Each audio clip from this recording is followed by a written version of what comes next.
Did you know there's a diet that's proven to cut 14% of your visceral fat even if you don't lose a pound on the scale? And no, it's not keto, it's not carnivore, and it's definitely not about counting calories. Sounds too good to be true? Well, stick with me because I'm going to break down the science and show you the exact foods to eat and explain why this is the easiest diet you'll ever try if you want to lose visceral fat. Now, to give you some context, I used to be that overweight kid who was terrified to take his shirt off at the pool, and I was so embarrassed about my body that I became obsessed with all things fat loss and getting lean. Fast forward 25 years, and I have coached thousands of clients from stay-at-home moms to high-performing entrepreneurs and even celebrities. And there's one type of fat that keeps on showing up as the real enemy. And that type of fat is visceral fat. This is a dangerous type of fat that wraps around your organs. And the reason why it's so dangerous is because it's metabolically active and it releases inflammatory substances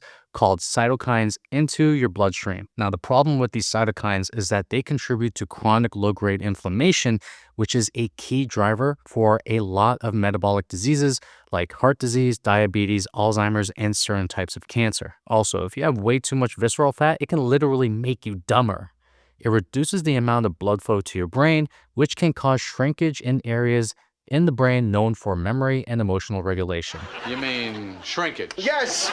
Now, the unique thing about this fat is that you can lose weight and still have the same amount of visceral fat in your body. Also, you can shrink it without even losing any weight. I know, crazy, but I remember working with a client who had exceptionally high levels of visceral fat. He was someone who wanted to lose the weight in a flexible way, which is still incorporating alcohol and his favorite foods. His line of thinking was that if I'm just in a calorie deficit, then this fat is just going to go away. Well, it turns out he was wrong. Even though we were in a calorie deficit, we dropped 11 pounds, and when we got this DEXA scan back, he got pissed off because the visceral fat was still the same. But I told him in the beginning, if you want this fat to be removed from your body, your eating habits need to change. It's not all about calories. Thankfully, he got the message, and when he applied these particular changes to his diet, he ended up dropping 75% of visceral fat from his body. The diet I'm referring to is called an optimized Mediterranean diet. And the great thing is that it's backed by evidence. So researchers compared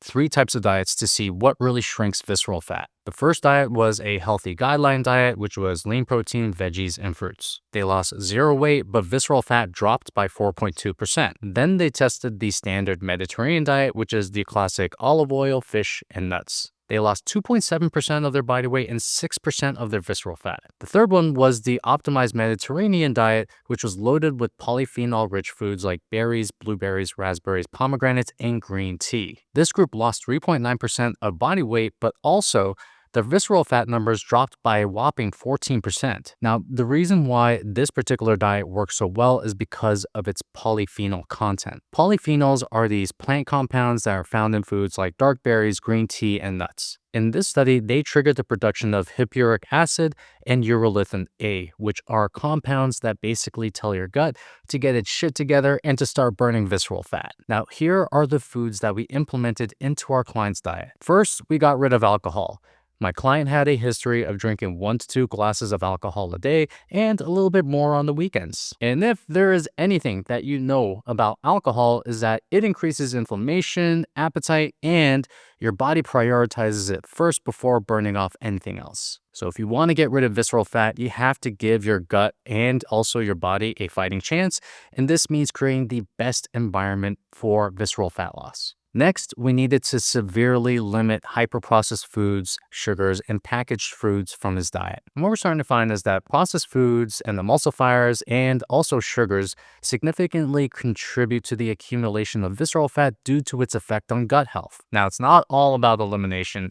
These are the foods that we added. So let's start with protein. We made sure that he was getting his protein from lean sources like white fish, fatty fish, and even chicken. He was getting around 0.8 to 1 gram per pound of body weight. And when it comes to protein, I like to set a floor and a ceiling. And now, mind you, this 0.8 to 1 gram per pound is his actual body weight, not his lean body mass. And for more context, my client had around 30 pounds to lose. He wasn't morbidly obese. And after looking at thousands of DEXA scans, I find that with protein intake, especially when you're in a phase of fat loss, This is the amount that helps you maintain, if not build, lean mass while being in a caloric deficit. So even though he lost 20 pounds, he was actually able to add 3 pounds of lean mass to his body, which helped him maintain his metabolism. And it was largely due to the amount of protein he was taking in. Next, we wanted to index heavily on dark berries at least 2 cups a day. We're talking blackberries, raspberries, and wild blueberries. He ate these as a snack, or if he was feeling peckish after his meals, he'd eat it right after a meal. Next, my client was drinking around 3 coffees a day, so what we had him do was drink 1 coffee in the morning, and the next 2 cups he would drink later would be changed to green tea. Now, green tea is unique because it helps you burn visceral fat through its high content of catechins. These little things help you boost metabolism and increase fat oxidation, especially in the belly. When you combine catechins with caffeine, they work together to enhance energy expenditure, which can stimulate your fat-burning hormones and also promote the breakdown of fat cells, specifically visceral fat. Next, we made sure to volumize his food with polyphenol-rich greens. Think spinach, kale, or if you're feeling a little fancy, duckweed. And to improve his gut health, he drank bone broth, added fermented foods, and chia seeds to his diet. Fermented foods boost beneficial gut bacteria, while chia seeds act as a prebiotic to nourish them. Together with his increased polyphenol intake, this combination supports a healthy gut and is a massive net positive at helping you burn visceral fat. Now, the last part of this diet is what I call automating your hunger. And this means having my client eat a meal schedule according to his circadian rhythms. I talked about it a lot in this video over here, but when we put our meals on a schedule, it starts to automate our hunger. If you are eating at random times, then you're going to be hungry at random times. But when you start to automate your hunger by starting to train it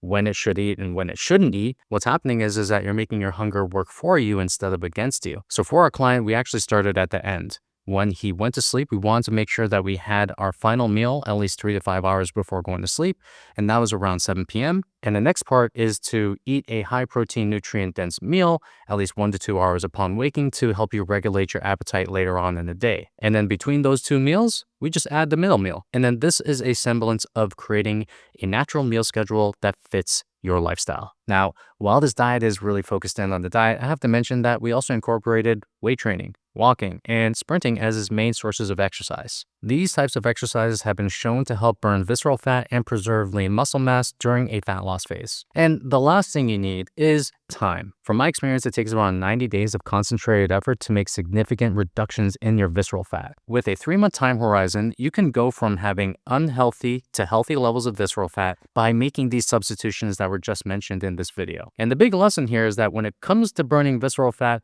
the quality of your food matters as much, if not more, than the quantity of your food. And this is great news for anyone who doesn't want to just obsess about tracking their numbers. And something I'll add is that after the 2-week mark, when my client went on the diet like this, he found that he was full to the point of not even being able to finish the food on his plate. I regularly get texts from him asking, hey, if I don't feel like eating, should I eat? And this is wild coming from a guy who would just be stuffing his face full of meals and snacks for 12 hours a day. And the best part is that these are simple swaps.